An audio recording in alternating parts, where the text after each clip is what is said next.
Welcome to the Steve Reeve Podcast with the best moments from the past week and a few things that didn't make it to air. Monday. Oh, the mushroom monsters and the soft but emotional guitar of The Last of Us. Back again as of yesterday on HBO. Max if you're in America, Crave if you're in Canada, elsewhere if you're nasty, you know, that kind of thing. But a really, really great start to a new season. People, of course, lost their minds in Alberta for season 1 of this show because a lot of it was filmed here in Alberta. And so we legitimately saw a ton of Edmonton and Calgary and surrounding rural area. And they moved the production largely to the West Coast for the season 2, largely because the story is going to take place in Seattle a bunch, apparently. And they needed places that looked a little bit more like that for the shift in where the story actually takes place. However, that didn't mean that Alberta was left out of the party on this one. Far from it. More scenes were filmed apparently in Calgary. And then as well, Hamlet of Exshaw, Alberta. Can't say if I've ever been or maybe just passed through or even where it is on the map. Sorry, guys, in Exshaw. But hey, you're on the map now, really. Having some Last of Us scenes shot there, apparently some highway stuff that they had to truck in some extra snow for. Showrunners were hoping for a big old snowstorm about 2 days before filming. They didn't get it, so they spent some more money to gather up some snow from other areas nearby. That's really cool. Everywhere else apparently seems to be BC or soundstage. But I'm here for every single episode of it. I don't know if you heard about it. The Four Horsemen of the Louisiana Walmart. What year is this exactly? What year is this? Oh, I know. It is the current year, 2025, because, well, they were doing it for notoriety. There's 4 people who went into a Louisiana Walmart on horseback. They're all facing similar charges, one of them being, I guess, in Louisiana, posting criminal activity for notoriety and fame is an additional charge on top of the actual criminal activity. One of the videos, hilariously, of course, some people just trying to shop, trying to grab some stuff, going, what the bleep? Maybe somebody should call the police because they're going to scare the poop out of somebody. It's just, I don't know, who has this idea? I remember when I was in my 20s, we had terrible ideas as well.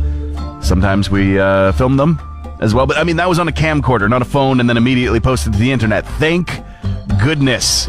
Holy cow. But I mean, it's not the sight you expect to see while you're going shopping on an average day. Coming around the corner from the shampoo aisle, and there's 4 horses staring you in the face. People on top going, hey, get in the video. We're doing a TikTok, you know? Still seems old-timey to me. Don't they have a train in 1878 to rob or something? It's time for Cruz Music News with Steve Reeve. Watching Coachella, I was tuned into the Green Day set, but one thing you might not have seen on the live broadcasts is a firework exploding in the crowd, and not in the most densely populated area of the main stage crowd, but fireworks towards the end of their set were set off, of course, going into the sky. One rogue one, however, made its way over the bulk of the crowd, just to the edge of it, where it landed in a not too densely populated area, but people were still around, and apparently some minor injuries are reported. Not sure what the extent is. Also, a palm tree lit on fire.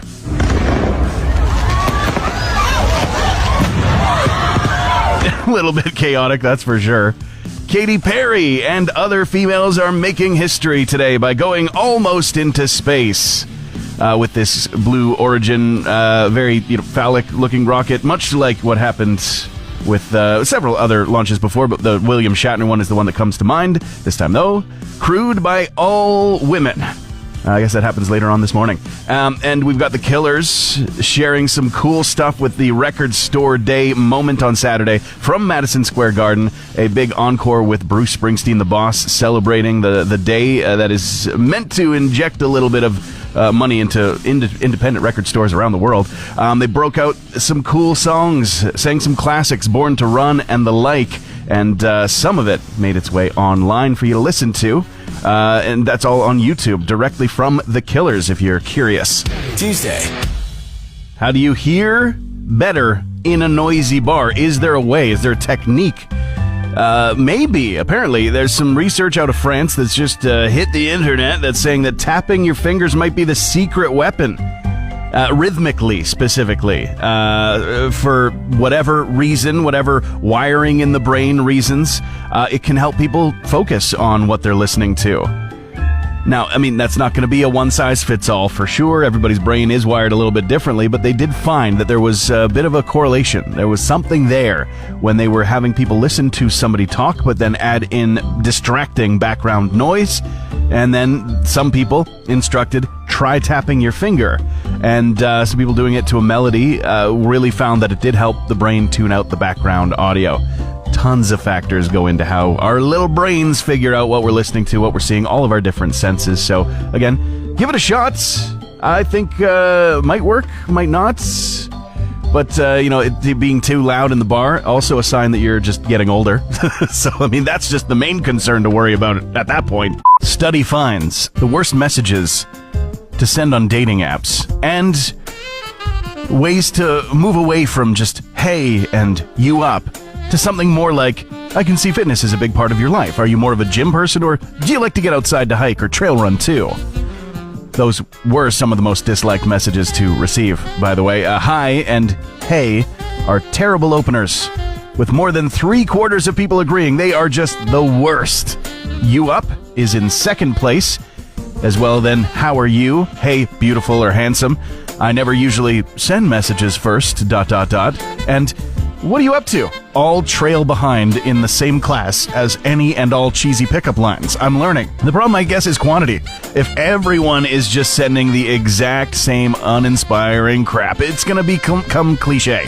You got to find ways to turn it from serious, pre-programmed chats to an actual fun, personal conversation. And I wish you good luck from someone who has absolutely no idea how to use any dating apps. You're listening to the Steve Reeve Podcast from 100.5 Cruz FM. A new addition to this July 5th farewell to Black Sabbath, the big reunion of the original lineup and everything, to gotta give a big send-off for Ozzy Osbourne, has added Anthrax, and that is marking the first time that Anthrax and Black Sabbath have been in the billing at the same time since 2005.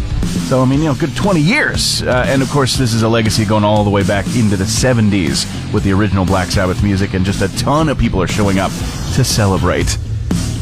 Alex James of the band Blur is saying that he's really excited for the boys in Oasis and for their reunion that is really teeing up for the big live 95 summer tour. Says it's awful. Most bands end up hating each other. They used to be, of course, rivals in the British pop scene, and he said he was really happy to see that the reunion was happening after such a long time, adding that when they reunited, Blur that is, it was great, and so likely it'll probably be good for the brothers Gallagher. And unfortunate news to end off on, the former drummer of Judas Priest, Les Binks, has passed away at the age of 73, as confirmed in a new statement. A lot of different outlets are confirming it. 73 years old, and cause of death shared, and just an unfortunate situation with the entire membership of Judas Priest reaching out to say it's a sad day. What's something that you would never buy? Never! Even if marked down nearly to the point of being just free. Things like timeshares. I think that's the one that definitely comes to mind for a lot of people not really interested. Fabric toilet seat covers. Okay, there are some people that would like that. They might be just objectively wrong, but they do get sold. NFTs. Yeah, count me out. Off-brand Q-tips, a.k.a. cotton swabs. Any kind of course from some dude on YouTube with a rented Lamborghini behind him. And on that note, Cybertrucks, black licorice, any and all MLM products, self-serve pre-made sushi at a gas station. What else? Let me know. Wednesday. He calls it the stupidest story ever, but it's just the part we didn't know about yet. We know that Bryan Adams got his first real six-string in the summer of '69, right? But there's a lot more to the story. The imitation Stratocaster in question, I guess, was gifted to Adams from his uncle when he was just 12. We've learned from a recent storytelling session on a podcast. That also would have made him getting his first real six-string in 1971, give or take, at least closer to that than 69. But I digress. He gave the guitar to a neighbor when moving later on in his life, and that was that for years until he received an email from somebody claiming to have it. But in the process of trying to determine whether it was real or maybe a scam or something like that, unfortunately, this person who had reached out died. and a friend of theirs stepped in to actually reunite Adams with the axe, which he has now and has not played since. Apparently there's been some modifications that have happened in the time that it was departed from him, but it's back now, and it's now, though the stupidest story is attached to it, according to Bryan, he holds the guitar as a piece of history. Would be pretty cool. Maybe that'll show up on auction someday. First up, Evanescence. Amy Lee of Evanescence is celebrating a video game-related release. They just shared the new single, Afterlife, which is for the animated Netflix adaptation of Devil May Cry, which is the original build of Resident Evil 4 for video game fans. But she's also said that she has but one, and I mean one, tattoo, which is kind of surprising. What is that tattoo? A Legend of Zelda reference. She's got the heart containers tattooed on her, saying that Ocarina of Time was her first role-playing experience, and she still plays it from time to time just to calm her heart down and go to sleep. It's got a special place in her heart. Judas Priest and Alice Cooper are co-headlining on a big old tour that's going to be happening in the fall. It is going on sale as of 10 a.m. local time on Friday, and of course that is through Ticketmaster. They're calling it a North American tour, but we're taking the test, and it does not pass. There is but one Canadian stop so far on the dates. They may add more, you never know, but Toronto in September is all they've got. Sorry, still just an American tour, though exciting nonetheless. We wish you well. Weezer apparently are working on something film-related. They showed up kind of last minute to Coachella. It was a replacement set. They found out only just days before they were actually there performing for day 2 on weekend 1. And while there, they said that they've been busy in LA making the Weezer movie. But Coachella called them up and said, hey, can you come out? And they said, yeah, heck yeah. Feels so good to be here with you guys and let out these emotions.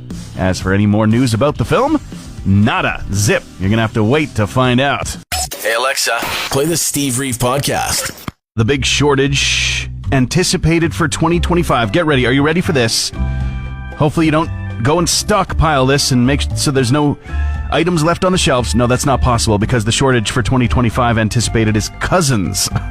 Cousins. There's a round of articles that are all claiming that siblings are becoming less common. And that might be true, families being smaller, some people choosing not to in slightly larger numbers, but it seems simple. But when you think about it, doesn't this whole story really sound like it was paid for by your parents who want grandkids? It's like, honey, did you read the latest? Cousins are going extinct. Any date plans coming up? Back off, Mom. I'll see you for Easter. Reached kind of a fever pitch across the nation in the recent months. We know this. Today so happens to be National Canada Film Day. And for the big question, we're asking, what's the best Canadian-made movie?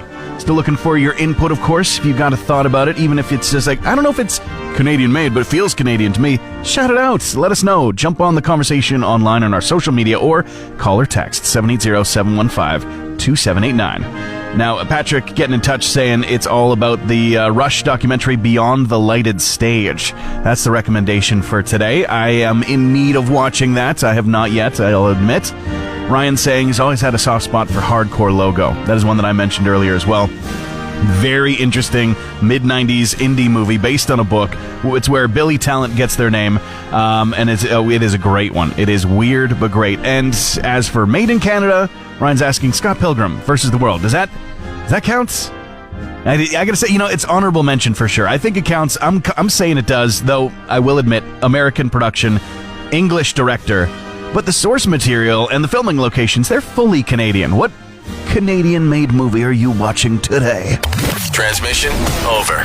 Want more Steve? New podcast episodes happen every Friday, or just tune into the Steve Reeve Show. Weekday mornings starting at 5:30 a.m. on 100.5 Cruz FM.